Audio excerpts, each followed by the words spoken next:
সিঁদুরদানের আগ মুহূর্তেই এবার ঈশানের দিকে বন্দুক তাক করে বসলো অনুশ্রীর ভাইদা। হ্যাঁ বন্ধুরা, ভিডিওটা লাইক দিয়ে দেখতে থাকুন। যে মুহূর্তে কিনা সকল আচার অনুষ্ঠান সম্পূর্ণরূপে সকল রীতিনীতি মেনে যখন কিনা মালা বদল থেকে শুরু করে শুভ দৃষ্টি অগ্নি সাক্ষী করে সাত পাক ঘোরা থেকে শুরু করে সম্পূর্ণটা প্রায় শেষের পথে এবং বিয়ে সম্পন্ন হওয়ার শুধুমাত্র সিঁদুরদান বাকি থাকে, ঠিক সেই মুহূর্তে তন্ন তন্ন করে খোঁজার পরবর্তীতে যখন কিনা অনুশ্রীর দাদা এবং ভাইদা গুন্ডাদেরকে সঙ্গে করে নিয়ে যখন কিনা মন্দিরে এসে হাজির হয়, ঠিক সেই মুহূর্তে ওদের চিল্লাহুল্লার আওয়াজ পাওয়া মাত্রই আয়ুষ যখন বলতে থাকছে সর্বনাশ হয়ে গিয়েছি, ঈশান যত শীঘ্র সম্ভব তাড়াতাড়ি তুই অনুশ্রী স্মৃতিতে সিঁদুরটা পরিয়ে দিয়ে বিয়েটা সম্পূর্ণ করে চল আমরা এখান থেকে পালিয়ে যাই। ঠিক তার আগ মুহূর্তেই সেখানে যখন কিনা অনুশ্রীর ভাইদা এসে হাজির হয় এবং অনুশ্রীর ভাইদা যখন কিনা ঈশানের দিকে বন্দুক তাক করে বলতে থাকে যে এক্ষুনি এই সিঁদুর কৌটোটা ফেলে দে, যদি আমার বোনের স্মৃতিতে এক ফোঁটাও সিঁদুর পড়েছে তোর হাত থেকে তাহলে এখানে তোকে জ্যান্ত পুঁতে রেখে দেবো। ঠিক সেই মুহূর্তে অনুশ্রী যখন বলতে থাকে যে না ভাইদা না, আমি তোর কাছে হাত জোর করে অনুরোধ করছি, তুই এরকম করে আমার স্মৃতি সিঁদুর আমার কাছ থেকে কেড়ে নিস না ভাইদা, আমি তোর কাছে হাত জোর করে ক্ষমা চাইছি। ও ঠিক সেই মুহূর্তে অনুশ্রীর ভাইদা যখন বলতে থাকে যে তোর লজ্জা করলো না, মুখ পুরি কোথাকার অলক্ষণী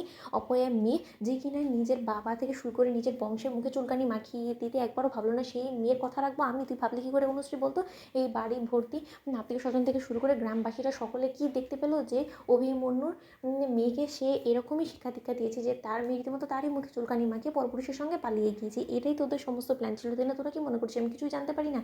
আমি সব কিছুই জানতে পেরেছি, কিন্তু তার সত্ত্বেও আমি সময়ের অপেক্ষা করছিলাম, কিন্তু এর মাঝখানে যে তুই এরকম একটা অঘটন ঘটিয়ে ফেলবি সেটা আমার বুঝের বাইরে ছিল। ঠিক সেই মুহূর্তে সেখানে যখন কিনা দেবলীনা চলে আসে এবং বলতে থাকে যে Ishan how could you do this, বলো তো? তোমার আমার সঙ্গে বিয়ে হওয়ার কথা, সেখানে কিনা তুমি এই এমপ্লয়িটাকে বিয়ে করতে চলেছো। ঠিক সেই মুহূর্তে সেখানে যখন ইন্দ্রাণী গাঙ্গুলি এসে হাজির এবং বলতে থাকে যে সরে যাওয়া দেবলীনা, আজকে এসপার ওসপার আমি করেই ছাড়বো, ঈশান তুই এক্ষুনি বিয়ের বিড়ি থেকে উঠে আয়, তার পরবর্তীতে আমি দেখাচ্ছি তোকে। ঠিক সেই মুহূর্তে অভিমন্যু বলতে থাকে যে এতই সহজ নাকি, মগের মূল্য নাকি, আমাদের মেয়েকে বাড়ি থেকে পালিয়ে নিয়ে এসে এখানে বিয়ে আসর বসে গিয়েছি এবং এর জন্য তো অবশ্যই এই ছেলেটাকে শাস্তি পেতেই হবে। অন্যদিকে ইন্দ্রাণী গাঙ্গুলি যখন বলতে থাকে যে আর আপনাদের মেয়ে কি দুধে তো তুলসী পাতা ছিল নাকি? বলুন তো, যে আপনাদের মেয়ে কোনো কিছু বুঝে ওঠার আগে আমার ছেলে ওকে নিয়ে পালিয়ে গিয়েছে যখন, তখন কি আপনাদের মেয়ের হুঁশ ছিল না নাকি, জ্ঞানে ছিল না আপনাদের মেয়ে, যে আপনাদের মেয়ে বুঝতেই পারেনি যে ও পরপুরুষের সঙ্গে পালিয়ে যাচ্ছে?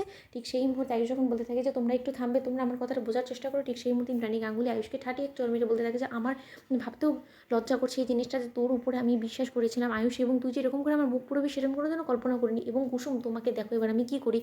অন্যদিকে যখন কিনা ঈশানকে আয়ুষ বলতে থাকে যে ঈশান তুই এদিক ওদিক না দেখে তুই যত শীঘ্রই সম্ভব তুই অনুশ্রীর স্মৃতিতে সিঁদুরটা পরিয়ে দিয়ে বিয়েটা সম্পন্ন হয়ে যাক, তারপরে আমরাও দেখি যে কে আমাদেরকে এই বিয়েটা সম্পন্ন হওয়া থেকে আটকায়। ঠিক সেই মুহূর্তে ঈশান কোনো রকম কোনো কিছু না ভেবে অনুশ্রীর স্মৃতিতে সিঁদুর পরিয়ে দিয়ে যখন কিনা বলতে থাকে যে অনুশ্রী চলো আমরা এখান থেকে অনেকটা দূরে পালিয়ে যায়। অন্যদিকে আয়ুষ কুসুমকে নিয়ে এবং অনুশ্রীকে ঈশান নিয়ে সেখান থেকে পালিয়ে যায় এবং গোটা গ্রামবাসী ওদেরকে ধাওয়া করতে থাকে এবং সেই মুহূর্তে ইন্দ্রাণী গাঙ্গুলি বলতে থাকে যে আজ আর ওদেরকে আমি নিস্তার দেবো না। তো বন্ধুরা লাইক কমেন্ট শেয়ার করে সাবস্ক্রাইব করতে ভুলো না।